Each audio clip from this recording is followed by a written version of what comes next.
Here we are at another episode of Varsity House Podcast. I'm your host, Shaun Crawford. We have a great guest today, Matt Fortuna, founder of the Inside Zone, college football's newest online community. Matt, appreciate you coming on. Thanks for having me, Shaun. It's great to see you in the press box last Saturday against Ohio State. Result notwithstanding, it was good to be on a panel with you at the Notre Dame Club of Chicago earlier this week. So always a pleasure to catch up.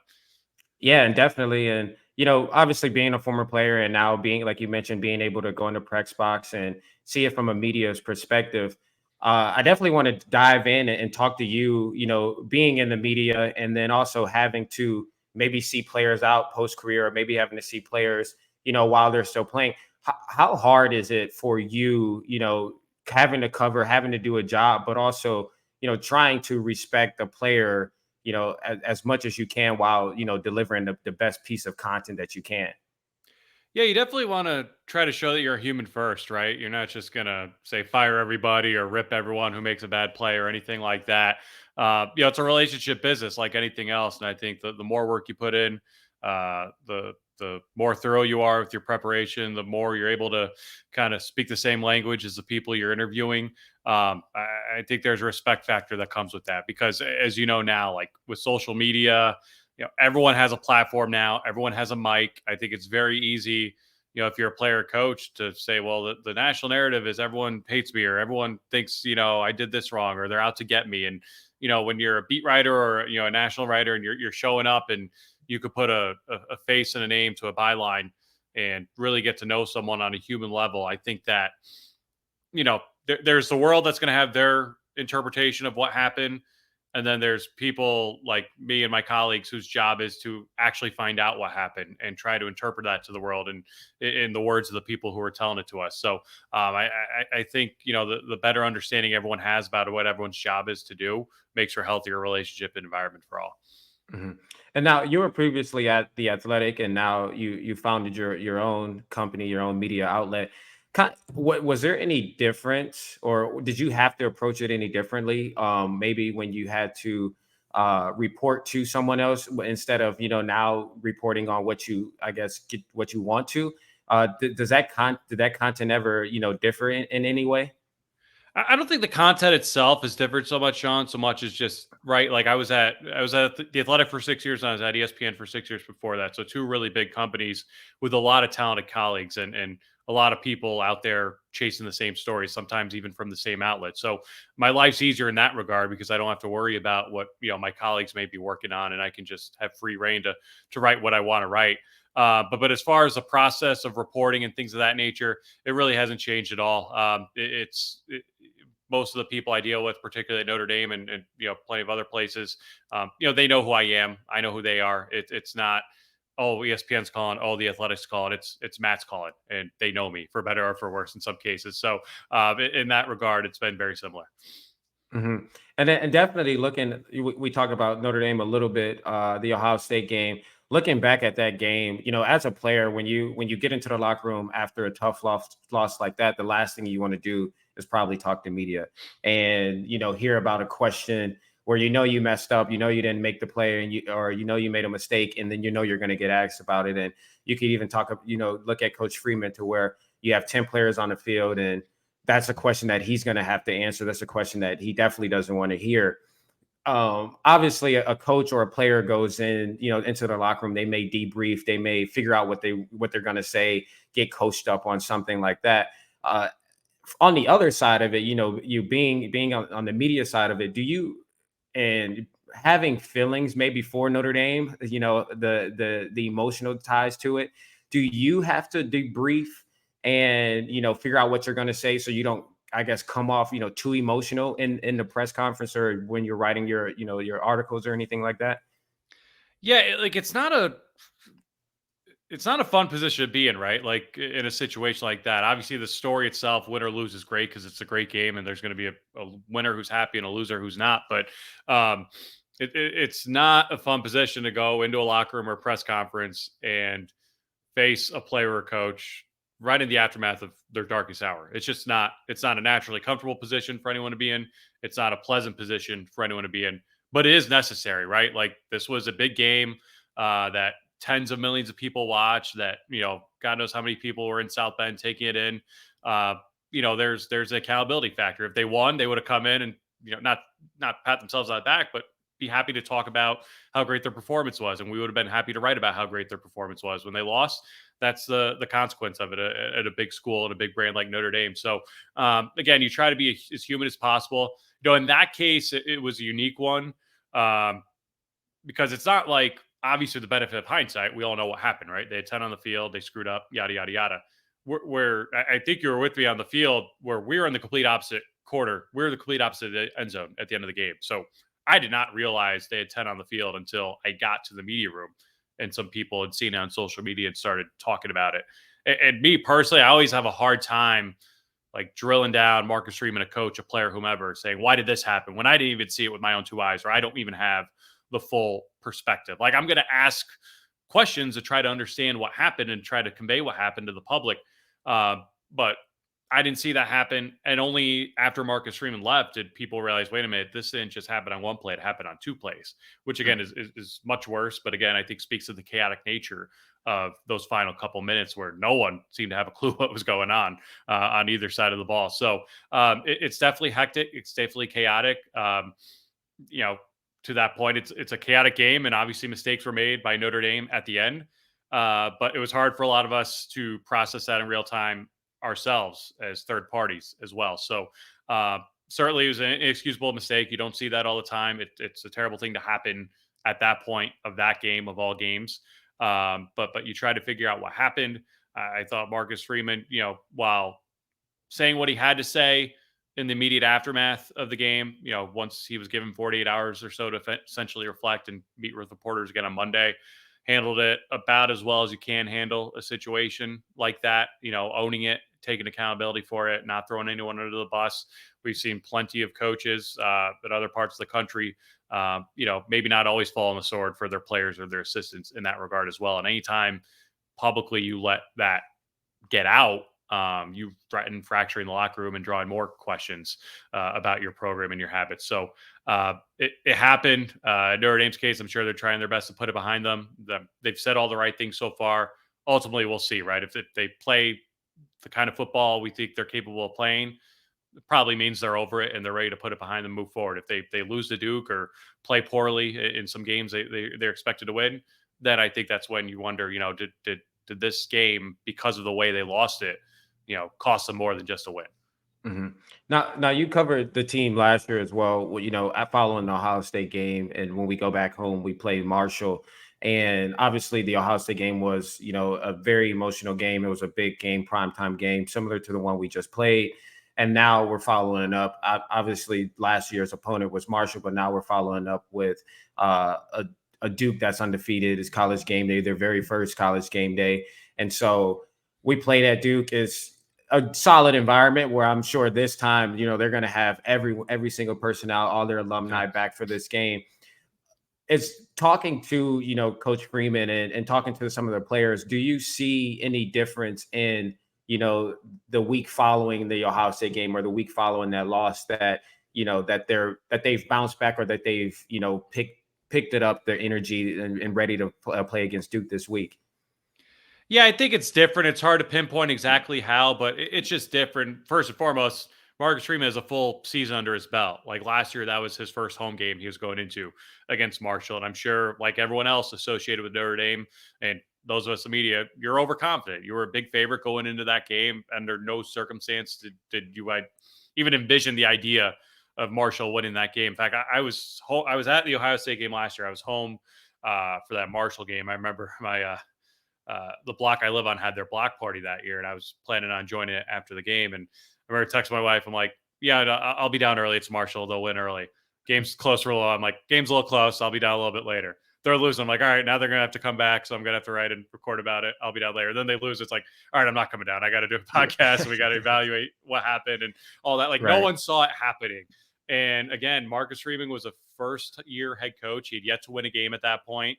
Like, I'm not saying he doesn't know what he's doing, but experience is the best teacher, right? And when you have a full year under your belt, certainly you're going to be in better position to succeed than you would have been as a rookie. And not only that, I think if they were to lose at Duke, It's because Duke's a really good football team. They're undefeated, for a reason. They smoked Clemson at home a couple of weeks ago.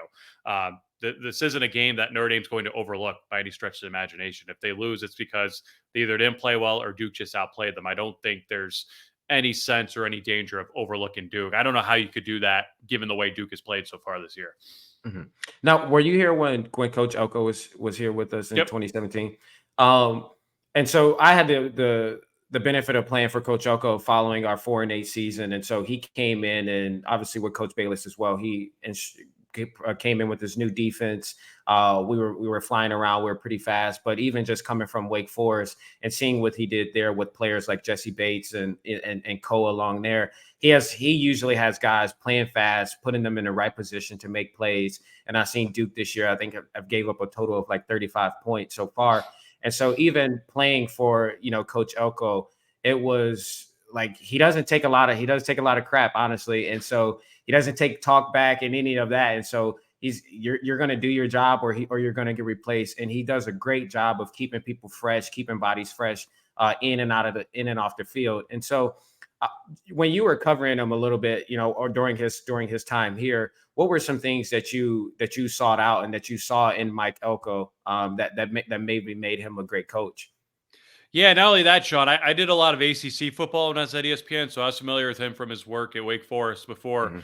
he went to Notre Dame as well. And even less so dealing with him and watching him coach and speak, it was the people who had worked with him and played for him who would just swear by him. Like, you know, he's just forget where he's worked, forget what the resume or the salaries are. Like, this guy knows football. He's a great football coach. Even, he was at A&M, I think, for 4 years as a defense coordinator.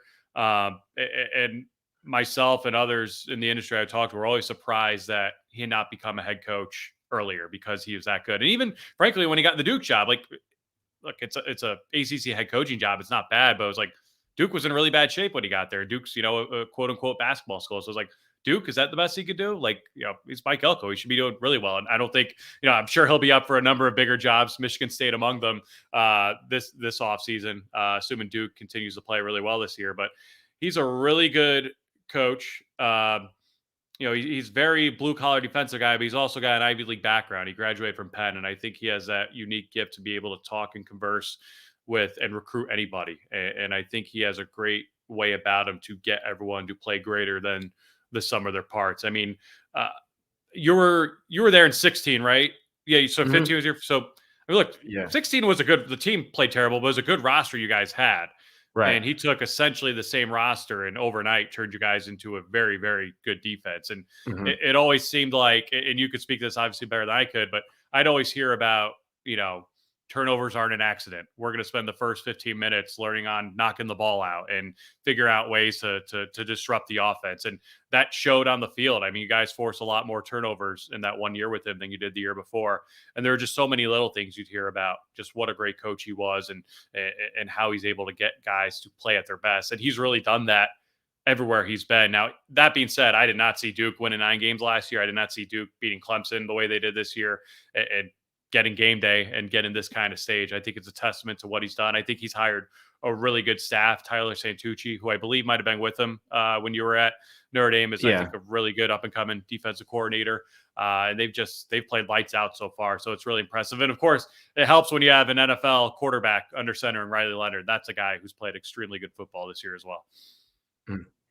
Yeah, you talk about the details with Coach Elko. I remember he specifically got on me one time, and I had an interception against Boston College, and it was a slot fade, and it was a deep pass, and so I turned over my inside shoulder to catch the ball like a receiver. And I remember even I thought after the game he was going to be excited, he was going to be proud of me. He came up to me and was like, "That's not how we teach to catch. That's not how we teach to defend the ball, defend the pass. Turn towards the receiver just in case you missed it. You still can knock the ball away." And so, just those little things that you talk about, on top of the creating the turnover circuit and really pushing that forward, and then those little details like how to catch an interception, because if you do miss it, we still want to knock the ball away. So it's just those fine details that I think Mike Elko, pays attention to. And you touched on Riley Leonard. The best quarterback that we face, so far, I personally believe. And I think it'll be a great test for what's to come later on in the year as well. What have you seen from him just this season so far? He's tough. He's really tough. I remember the Clemson game. That was the Monday night Labor Day game. So it was, national TV, big environment. Everyone's watching it. And obviously he played really well. But, anytime there's a player who's not as well known and he's playing on a big stage, I feel like the announce crew will always give you a little bit of background on him. And, they say, oh, he was an all-state basketball player. He thought about walking on with Coach K at Duke and yada, yada, yada. And you never know how much of this is kind of like inflated, for a guy you probably don't know a whole lot about.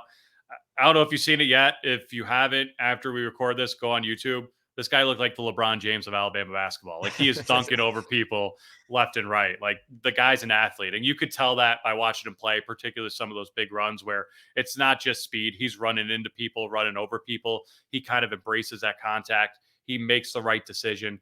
But he is very, very athletic. And that's what makes him very dangerous. I don't think, he is the best quarterback they've faced so far, Notre Dame's faced so far. And they certainly haven't faced a dual threat guy like this who can beat you both ways. Mm-hmm. Yeah, getting more into that game a little bit.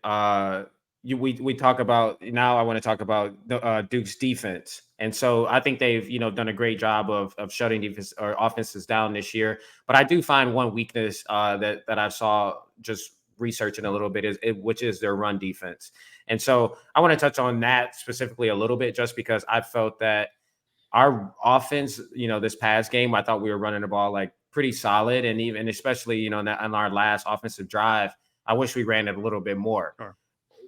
What's one thing that I would say that you think that Notre Dame's offense has to focus on in order to keep the ball maybe out of Riley Leonard's hand? Yeah, I'm with you, Shaun. I would lean into that run game. I mean, Marcus Freeman, every chance he gets, reminds everyone, hey, we're always gonna be an offensive line and defensive line driven program. That's non-negotiable. That's Notre Dame. Certainly Mike Elko has built his program in a similar fashion, but I do agree with you.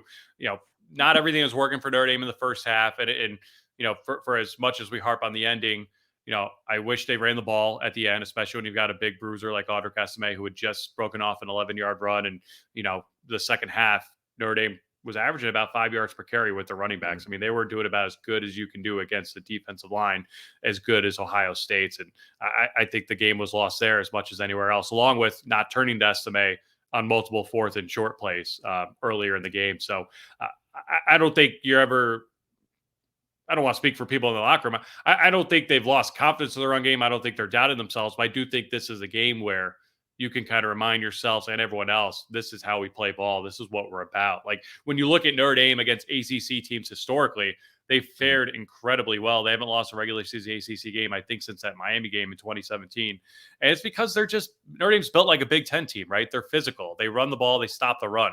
And most teams in the ACC, that's a pretty poor recipe for success. And I think that's where Notre Dame has found their success in that league.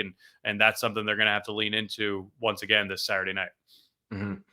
Now, I think that's enough on the football side of things. I do want to, on my podcast, I do love to get a little, more foundation and background of our guests that we have on, and especially, interviewing someone who's in the media side, who's covered me a little bit and now covering the team, but also college football entirely.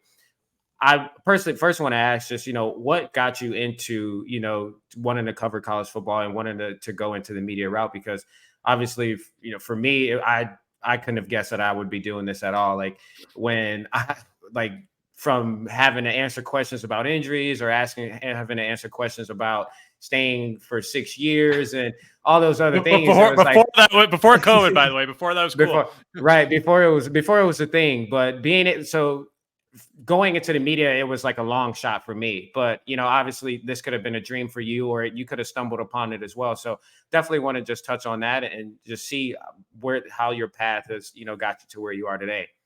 Yeah, I think I was lucky in the sense that I had a good idea from a young age what I wanted to do, and that wasn't necessarily by choice. I don't say it to be like, oh, I was going to be in the NFL one day, but I look at a guy like you who unfortunately had a lot of injuries. I had a couple of major heart surgeries when I was younger, even though I felt fine, so I wasn't cleared for high school sports. So the idea of being an athlete was just not going to happen. And I loved sports. I was really good at English. I was, the rare kid who kind of liked writing papers when they got assigned in school. So I thought, this maybe there's a path here for me. I managed my high school basketball team, which was a pretty good team when I was there. I grew up in New York City, so there were 3 newspapers at my door every day, and I would just devour the sports sections and was a sports nut. Not so much college football. Like, I got into it as I got older, like, the Bush Push game and that Texas Mhm. USC game, that '05 season, won over myself, like a lot of others, in terms of becoming a college football fan. And I was telling this to someone last night at the event we were at. I was a Catholic school kid my whole life, grammar school, high school, smaller schools. And I really liked that. That suited me. And I was very close to going to Loyola, Maryland for college, because that's where a lot of my high school friends were going. And I just remember thinking, you know what? Like, I'm really going to regret it if I'm sitting there on a Saturday and watching Notre Dame or a Penn State or Ohio State and thinking, you know what, I could have been there. Like what would it be like?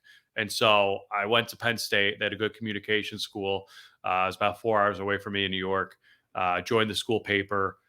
Took advantage of being at a big school with big time sports, and tried to network a lot, wrote a lot, took advantage of a lot of the opportunities that came my way, and was really fortunate that to have some good internships. And by the time I was graduating, ESPN had reached out to me about, they were expanding their college coverage at the time.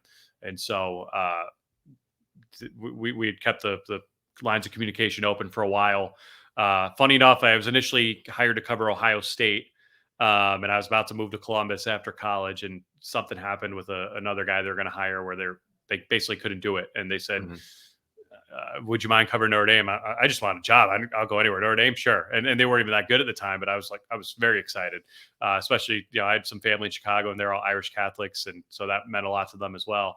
And so that's really how I ended up covering Notre Dame, really from 2011 on. And it's funny because, like, obviously going to Penn State, you're covering Penn State sports, Big Ten sports, college sports. But outside of like going to the Garden for Big East basketball tournaments, college sport, like New York's a pro sports town. Like, I was into college sports, but not nearly as much as I was into pro sports until I got to college and got to really experience that Big Ten and big time environment, and kind of fell in love with it, and never really looked back. Mhm. And because you talked about Penn State and you went to Penn State and you were obviously there for some time, I do want to ask you, compare this past weekend's experience at Notre Dame with the Enlight show, just the energy through from the morning with game day all the way up until the game, throughout the game, to a whiteout game. Because I've never experienced a whiteout in person, but you know all week that's all Penn State people, fans and community talk about. Even on ESPN, when it's a whiteout, that's the only thing that they talk about. And so I just want you to maybe compare those two experiences, since you've been able to be at both. It's funny, Shaun. My second game as a freshman at Penn State was the first ever all stadium whiteout, and it was against Notre Mhm. Dame. It was Jimmy Clausen's first start. Penn State won pretty big, and everyone got really excited. And then that ended up being the 3-9 year for Notre Dame, and Penn State was only about 8-4. So it didn't end up meaning a whole lot, but it was a cool Mhm. environment. It, to compare the two is difficult because they're such different programs and fan bases, and I don't mean that good or bad. I think the uniqueness of Notre Dame is. It's a non-conference game for everyone, so it's a bucket list item for everyone. Whereas when Penn State's doing a whiteout against Ohio State or Michigan or Iowa or whoever, that's a trip you're making every other year if you're a fan of those teams. And when you're in a conference, and I'm sure it was like this at high school at other levels for you, like, familiarity breeds contempt. Like, it can be Mhm. nasty. They're not very hospitable to visiting fans. Now, maybe it was different. Like, my senior year, Penn State played down in Alabama, and I didn't go to that game, but I have a lot of friends who did. And that was such a big deal to have Penn State play in Alabama. And I know my friends who went down to Alabama said they were so hospitable. And when they made the return trip to Penn State, everyone in Alabama said they were so hospitable. And I think anytime there's a big non-conference game, everyone wants to put their best face on, right? They want to make people feel welcome and at home. Whereas when it's a rivalry conference game, all that goes out the window. It can get pretty Right. nasty. Mhm. And that's the difference in Notre Dame. Every game essentially is a non-conference game, and therefore they're always putting their best face on and trying to give visitors the best experience possible. So it's different and unique in that regard. I will say Penn State, because of its location, like, it's complete middle of nowhere, Pennsylvania. Parking and traffic is horrible. The stadium, while huge, is about to undergo a renovation for a reason, because it's very old and creaky. And there's absolutely a sense of, if you're a visiting fan or team, of like, especially when it's dark out, you're kind of like, where the hell am I? And what the hell did I get myself into? Like, I think, like, I've seen some not so great Penn State teams win games and come close to win some other games that they had no business being in, because of that whiteout advantage. And I think that's what makes it very, very unique and special. Again, completely different for better and for worse from Notre Dame. But you don't. Let me put it this way: you're not writing stories before a Penn State home game saying, "Uh-oh, I hope there aren't too many Iowa fans today," or "I hope there aren't too many Ohio State fans today," Mhm. like you are at Notre Dame. Again, because it's a bucket list item at Notre Dame, and you don't get to make that trip every other year. Mhm. Got you. I'll definitely have to get out to one, and hopefully it's. I'm rooting for Penn State, so I don't have to feel any negative energy from the fans. So, You might um, want to root for Ohio State if you're a Notre Dame fan when they play next yeah. month. But Oh yeah, 100% for sure.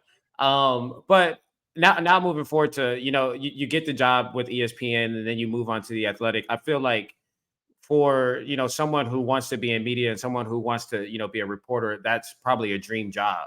That's a bucket list job. And so I do want to ask you, what made you take that next step to creating something on your own? yeah, Shaun, I mean, you're right. I was very lucky to work at what, in my opinion, are the two best sports media, print sport media companies in the country, at ESPN and The Athletic. And I was very lucky at a young age when I was working for ESPN. If there was a Notre Dame big game or a scandal or whatever, hey, we're gonna go to Matt on Sports Center. And so to like get to be on Sports Center when I was really young was really cool. And I'm sure it established my credibility with some people I was covering, rightly or wrongly, just because they could see that face on TV. Um, I just I think the media landscape's gotten flatter in recent years, and by that I mean, like I was saying before, like when I call people, uh, hopefully I've built up enough of a personal reputation where they're going to know what I'm about and they're going to pick up the phone and talk to me. Again, not because of the outlet I'm affiliated with, but because they know my work and they know I'm not going to screw them over. And we had a number of people when I was at the Athletic either leave or get laid off who went off and started their own thing as well, and they all seem to be doing very successful and all seem to really like it. And that was something that became uh, more and more enticing to me the more I thought about it. My experiences at the Athletic and ESPN were very different, just because ESPN is a huge, big organization. And when I started the Athletic, I was one of 8 people in a room, essentially starting out a college football site from scratch. So I definitely felt a lot more personal investment in that, just because we helped build that thing. So it wasn't an easy decision to leave, but I just felt like it was time after 6 years there. The company had gotten sold.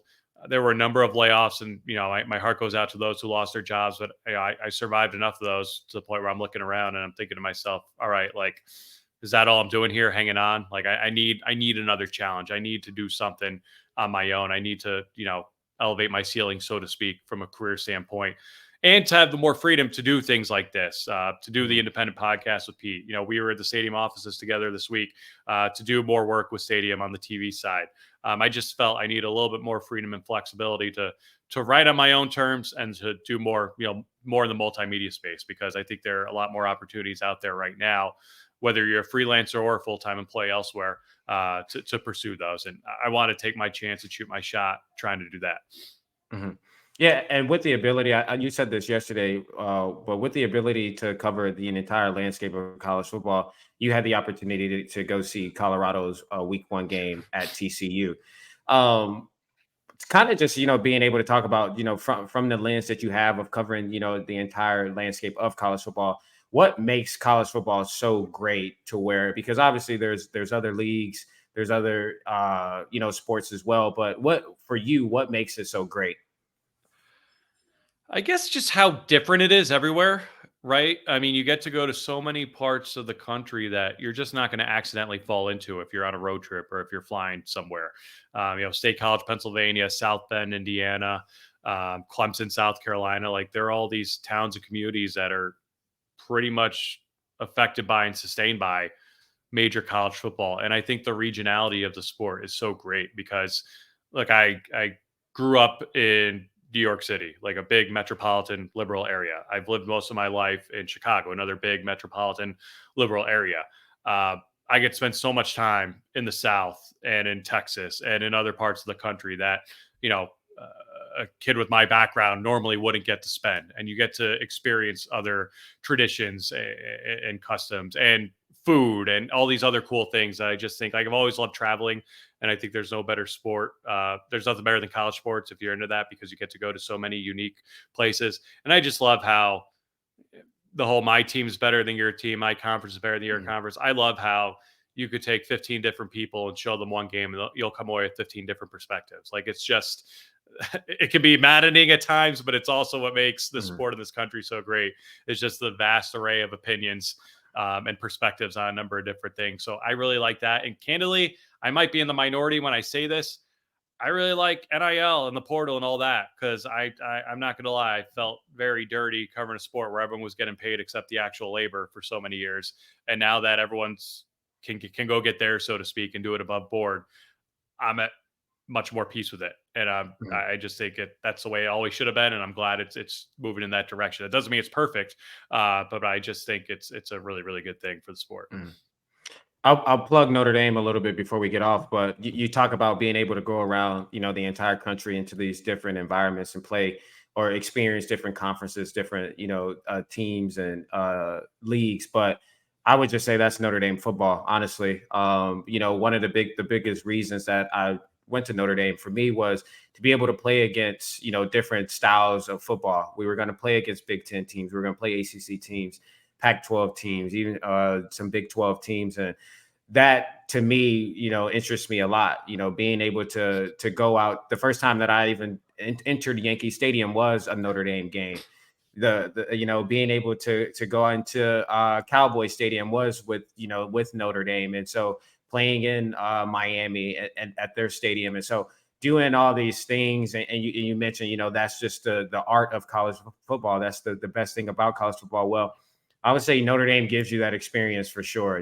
Being independent, being able to go West Coast at least once a year, and being able to. I didn't even look at the schedule for next year, but being able to play a team like Texas at Texas, or and in Arizona State, or in San Diego, like we go all over, and so if any kids out there listening, definitely if you like to travel, definitely look into Notre Dame for sure. But Matt, I appreciate you. I appreciate you coming on. I mean, I just saw you yesterday, but I'm sure I'll see you again. Especially I think at the USC game. So Yep. I'm excited for this team. I'm excited for the game tomorrow. I'm actually thinking about streaming the game with some friends and just testing that whole thing out, because away games and being able to see like live reactions of people watching the game, I think could be kind of cool. So before we hop off, I do want to ask you, do you have a score prediction for Saturday's Notre Dame Duke game? Yeah, I'll stay consistent. I said this on our show earlier this week. I said Notre Dame 28, Duke 17. I think it's gonna be a close game. Like I think it's like 21-17 late, and Notre Dame scores a touchdown to put them away. But I think it'll be another low scoring game. Two really good defenses. I don't think either side will be overwhelmed by the moment because they're both used to it at this point. And I expect a hard fought fourth quarter game. But I think Notre Dame wins and covers. Hmm. I'll plug Stadium a little bit too. Did you say that on Live on the Line? Do they cover on Live on the Line? I picked our name alive on the line. We covered that game a little bit this morning, and on the Independent podcast with Pete Sampson, I had 28-17 as well. Got you. Well, Matt, I appreciate you coming on, and I'm sure we'll see each other again. We'll talk more. Thank you. Definitely. Thanks, Shaun.